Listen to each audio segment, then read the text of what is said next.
Hello and welcome, ladies and gentlemen, to another episode of the PackBulletin podcast. Today we are going to be doing a 3-round mock draft on PFF Mock Draft Simulator, just the first 3 rounds, and we're also, after that, going to be going over guys that I think will realistically be available and a decent pick if the Packers can get them at each pick in the first 3 rounds as well. So, we're going to roll the intro, and then we're going to hop right into the mock draft, and I'll see you there. News, analysis, updates, and more. Your home for Green Bay Packers football. This is the PackBulletin podcast.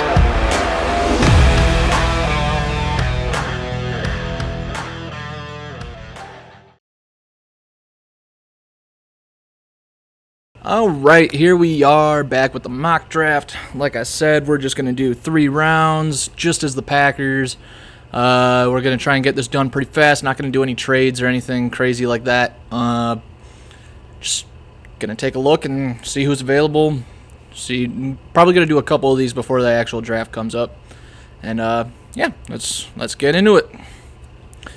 All right. So, first overall pick, the mock draft says Cam Ward to the Tennessee Titans, and then Travis Hunter to Cleveland, Shedeur Sanders to the Giants. All right, let's take a look here. He was someone I was kind of looking at. Ashton Genty down to the 14s, okay. All right, we are on the clock, and the Packers, we have a couple positions that we need, a couple positions that would be nice to have.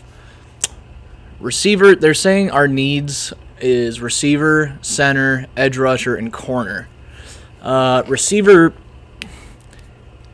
I mean, it'd be nice to get some help. They might still try and target some veteran presence, which would honestly probably be preferred because, I mean, getting a rookie's probably not going to be a standout difference like a veteran receiver would. I mean, a rookie maybe in a later round, and they're pretty good at finding late round rookie receivers. So I'm going to not go with receiver. Center, who knows what's going to happen with Josh Myers. He's not great. Believe me when I say that. But he gets the job done. Him and Love, they got a connection. And it's not like there's any crazy good centers out in the draft this year. And then edge rusher. We could use an edge rusher. Goody is saying he expects Lucas Van Ness, LVN, to take a massive jump this year. That'd be awesome. I don't see it. He hasn't really done much in the time that we've had him.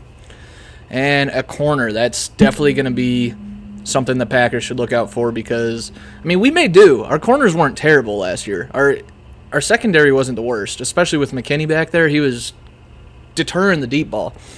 But as I'm recording this today, the Green Bay Packers are apparently shopping around ideas for trading Jair Alexander and getting him out of Green Bay, which I don't want to happen, but, you know, it's a business. It happens. We'll see what they do there. And we could also use O-line.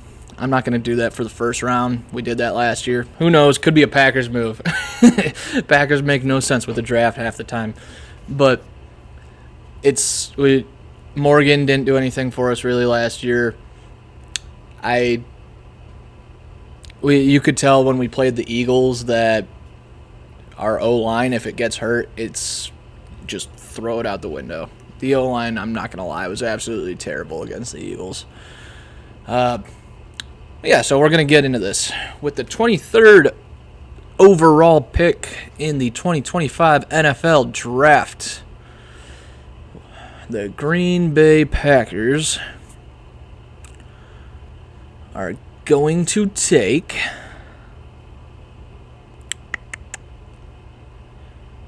let's go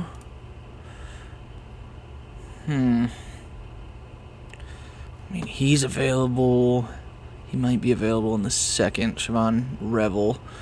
We're going to go ahead and take We're going to take Shamar Stewart, edge rusher from Texas A&M.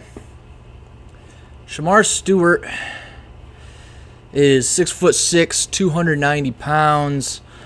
He's a dominant force on the D-line. He could make a big jump for. He could help with a big jump for the Packers on the defensive front this year.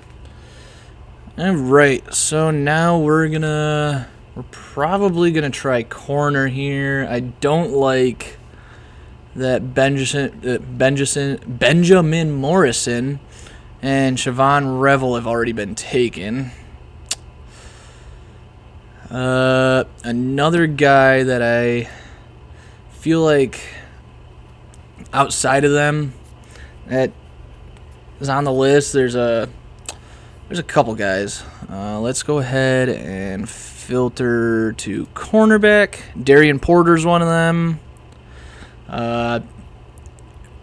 Forgive me if I pronounce his first name wrong. Azarie Thomas, another guy that is on the list. I've been seeing people saying stuff about Kobe Bryant. I know, another Kobe Bryant. Zy Alexander, been seeing things about him too. I mean, he's agile, strong candidate for a starting role. Yeah, I mean, those are the biggest guys that I'm seeing. And let's go ahead and take a look at Darian Porter so I can tell you guys his stats from this past year. In 2024, he had 18 total tackles, 12 of them were solo, 6 were assisted. He had 3 interceptions. He had 2 passes defensed. And he's 24 years old, 6'4", 200 pounds. I mean, his rank falls right about where the Packers are going to be picking in the second round. Thomas is right about the same rank too. Let me get you his stats from this past season. He had 36 solo tackles, 17 assisted tackles, 1 interception, and 4 passes defense this past year. And he is 6'2", 198.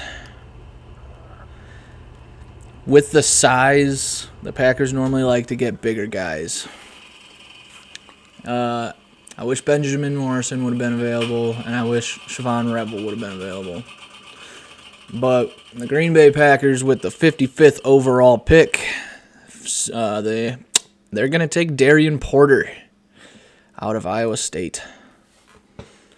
All right, and then that gets us to the 87th overall pick.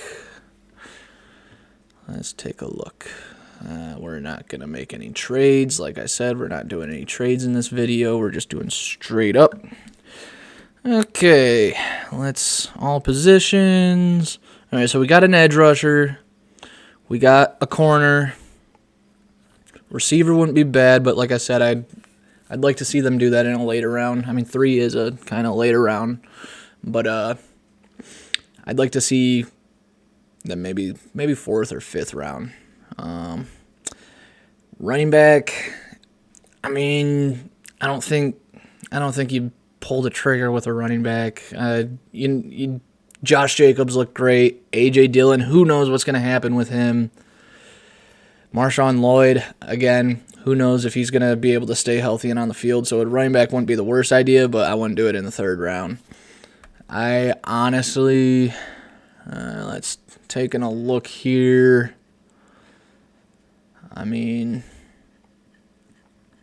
looks like defense or O-line is the best available.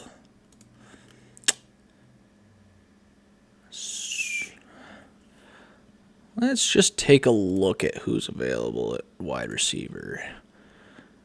Isaiah Bond, who they are saying I should take, I believe. It's one of them.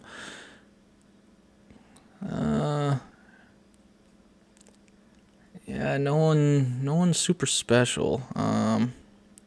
Let's take a look at edge rushers. Is what's his face still available? Mike Green, because he had a pretty damn good year. Let's go ahead and search. All right, Mike Green must have been drafted.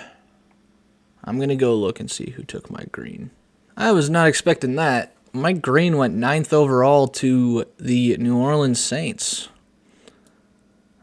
I mean, I expected him in the first round, but I did not expect 9th overall. So he had 17 sacks this past year, which was just insane. All right, we are going to, with the 87th overall pick, Green Bay Packers are going to take, man, I know it's against lesser talent, but he's shown good things. The Green Bay Packers are going to take Charles Grant, tackle out of William and Mary College, with the 87th overall pick. All right, and the draft is done. Let's see what it grades our draft here. Yeah, get out of here. All right, overall draft grade, A-. It's an A pick in the first round, A- pick in the second round, and a C+ pick in the third. All right. Well, here is the full first round.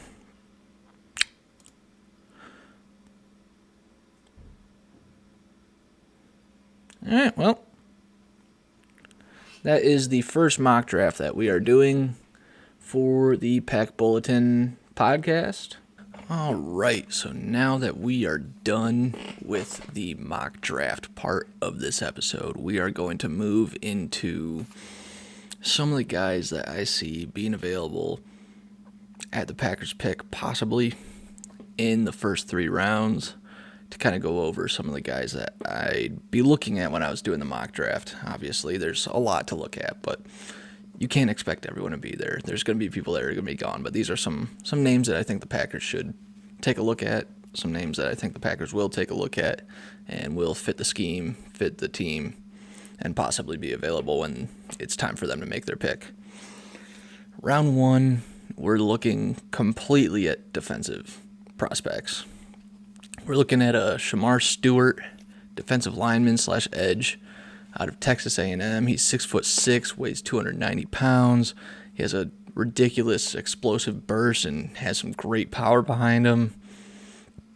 He's the guy that I took in the mock draft. I think he'd make a great addition to our defensive line. And then we're also looking at Benjamin Morrison, cornerback out of Notre Dame, who, like I said earlier, who knows what's going to happen with Jair Alexander. Our secondary, it's not bad, but it's definitely not the best. It could be better. And again, he hasn't played much. I think he's played 7 games per season in the last 2 seasons. So it's not like we're replacing someone that's playing 100% of the time. But if Jair does end up leaving, it'd be nice to have another cornerback back there, especially a guy that we can groom and make our guy. And then we're also looking at Mike Green. This guy was taken number 9 overall in the mock draft that I just did. And he is a edge rusher out of Marshall. He had an impressive 17 sacks this past season, and he's proven himself as a pretty disruptive pass rusher in college football. His athleticism and relentless pursuit it would complement Rashawn Gary if he were to be on the other end. Who knows? Like I said earlier, Lucas Van Ness is expected to take a big leap, but he was also expected to take a big leap this year.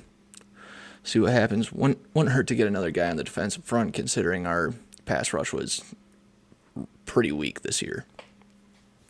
And then we're moving around to, we're kind of looking at depth additions here. We're looking at Evan Stewart, wide receiver out of Oregon. He's a dynamic playmaker, and he's known for his elite speed and precise route running. He could be a reliable deep threat for Jordan Love, especially with the absence of Christian Watson. He's set to miss the first 12 weeks of the season. Would give him time to get in there and get a connection with Jordan and possibly make a name for himself before Christian comes back, and especially with Christian and Romeo being close to the end of their contracts, it wouldn't hurt to have some youth in there that we could have on a rookie contract for a handful of years. And then we're also looking at Zaya Alexander, cornerback out of LSU in the second round for defensive depth. Another cornerback, like I said, with the last one, with Benjamin Morrison. Wouldn't hurt to have the depth. Who knows what's going to happen with Jair Alexander.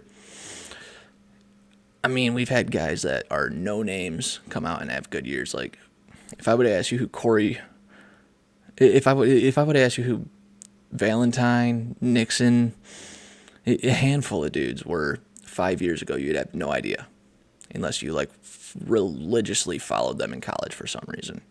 It'd just be to help reinforce the secondary. He's agile. He has good ball skills. He could make a strong candidate for the starting role. And worst case scenario, he had some depth to the secondary. And then the third round, we're kind of looking just maybe not start this year. Well, probably not start this year, but just some depth for the future.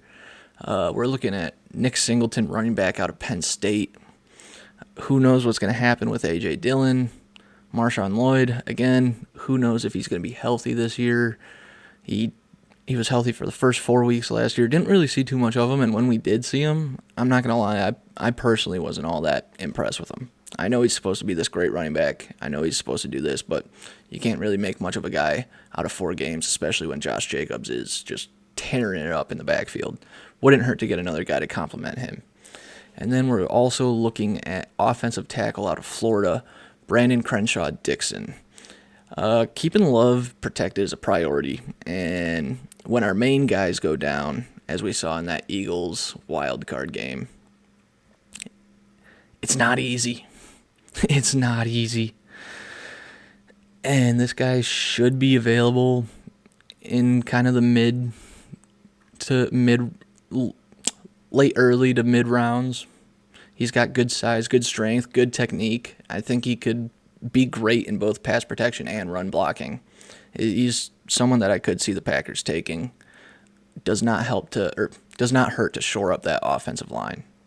I mean, again, even if he kind of takes a backseat role and just sits down for a year or two and learns from the guys and just gets better and better and gets acclimated with the system, hey, it comes time that we can't pay someone, or it comes time that someone retires, this guy's ready to step in, and we get to see what he does before we give him the big money because he's on a rookie contract.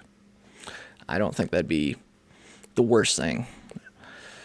So, I mean, these guys, they align with the Packers' current needs. I know a lot of people are saying center is a guy we should be looking for. I'm not ready to pick a center. One, because there's not any great ones in the draft this year, and two, because who knows what's going to happen with Josh Myers. There's a decent chance that we re-sign him. It looks like Goody kind of wants to. And who knows? Trades happen in the draft. Just because we're hosting the draft doesn't mean we're not going to trade up, trade back, whatever. Mark Murphy has given Goody the green light to make trades. It doesn't matter that the draft is being hosted in Green Bay. He can do whatever he sees fit to make this team better in the long run. So we'll see what happens there. And yeah, just as draft day approaches, we're going to be watching the combine this week and see who we think we want, see who we don't want. You know, you're going to learn a lot about a guy from his drills that they run, from the interviews, all this and all that. Well, so yeah, that's basically our first mock draft we ran, and some of the guys that I'm going to be keeping an eye on, both in the draft and in the combine this weekend. Kind of just watching how they do and listening to stories about them. Let me know who you guys would like to see the Packers pick. Realistically, don't go out there saying Travis Hunter for a cornerback. It's not going to happen. He might slip, who knows? But realistically, I want to know who you guys think the Packers should pick. Let me know in the comments down below. Please comment, share, subscribe, all that good stuff. Please keep supporting the Pack Bulletin and Pack Bulletin podcast. I appreciate every single one of you guys. And as always, go Pack Go, baby.